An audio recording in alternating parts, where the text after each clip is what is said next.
In an earlier video, I listed many of the taxonomic traits identifying humans as primates.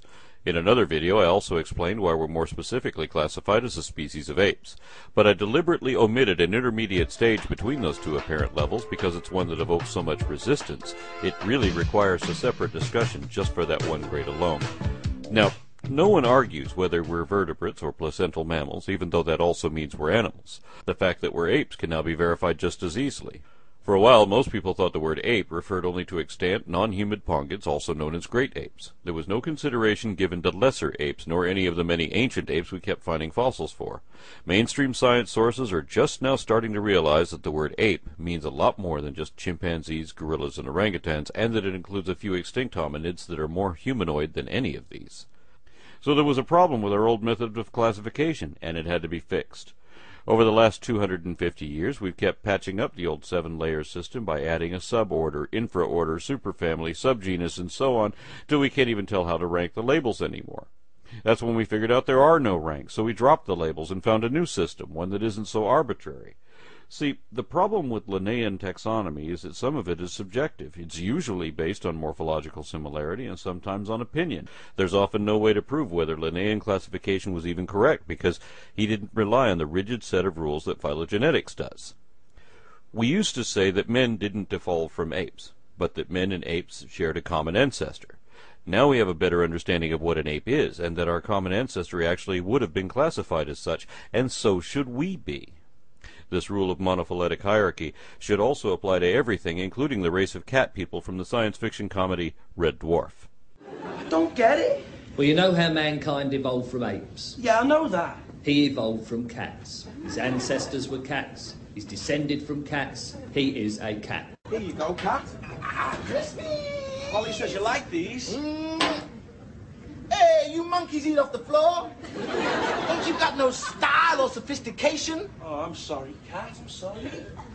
You people are unbelievable. Creationists try to ridicule evolution through the implication that we came from monkeys, and those who know the difference are quick to point out that apes are not monkeys.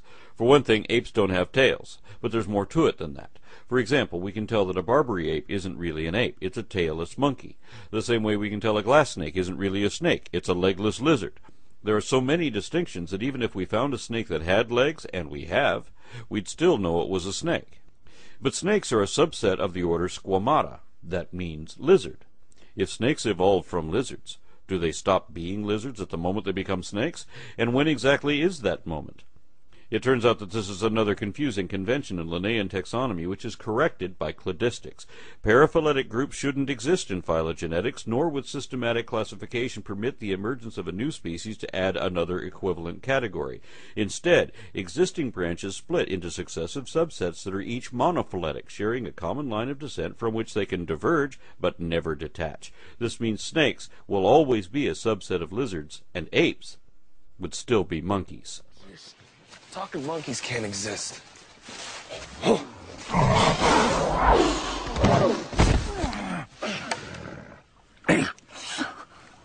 Monkeys are further down the evolutionary ladder.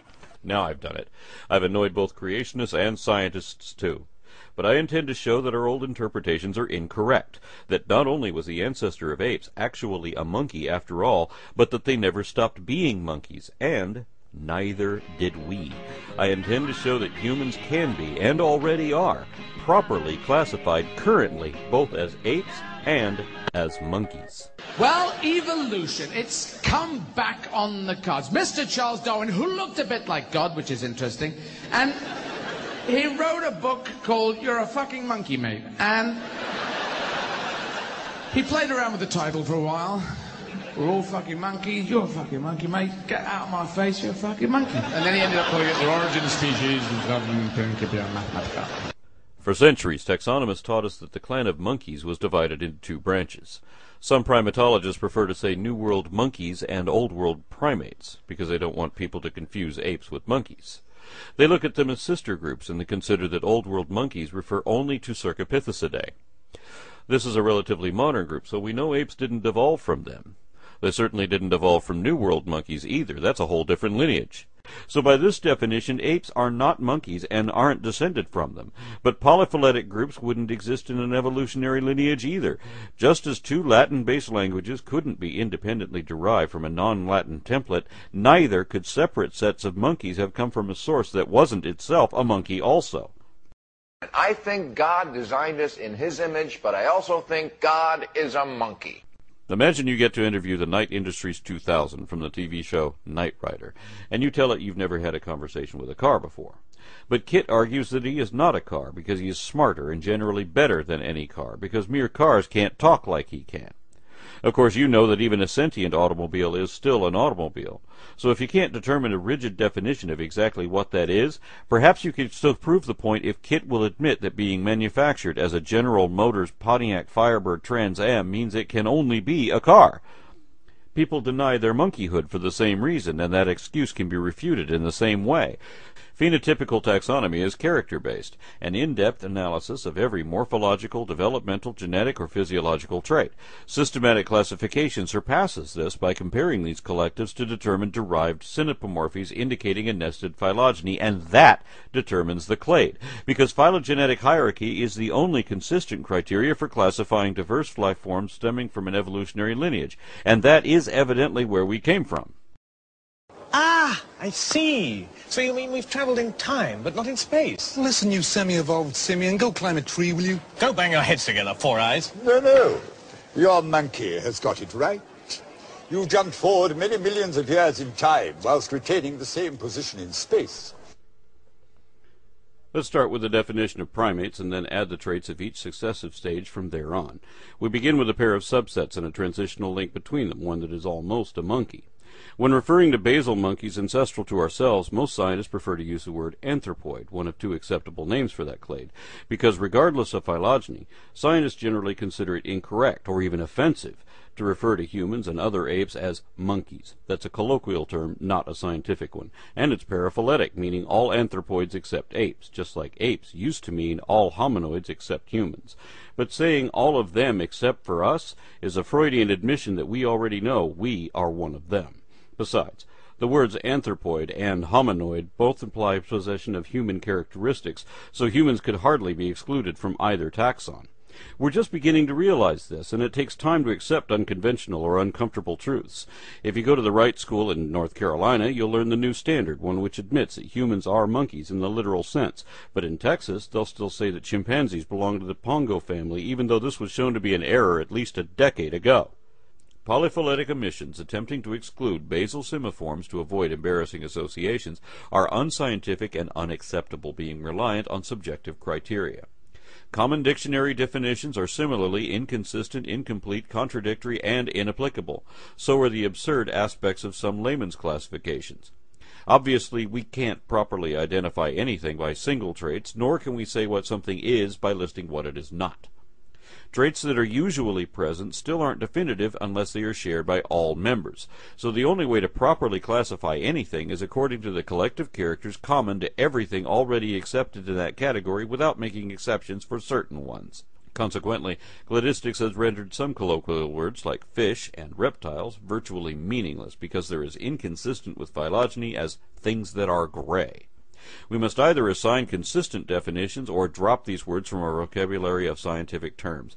And it's important to note that while there are English words to distinguish apes from monkeys, other languages don't see this division. The Latin word for monkey is simian, and that is the other name of the clade to which apes and all other monkeys belong. At the root of the simian family tree is another transitional fossil, one which is universally recognized as a monkey and is described as such even by primatologists. Thus, this form represents the mother of all monkeys as well as their descendants in denial. The first division within that clade is between parapithecids, a diverse group of monkeys which are now all extinct, and the clade that remains, forming the next division. Here we have another transitional species bridging the morphological gap between the basal forms of both New World and Old World monkeys.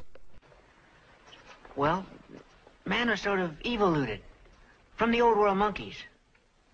Did you hear that, my friend? Old World monkeys.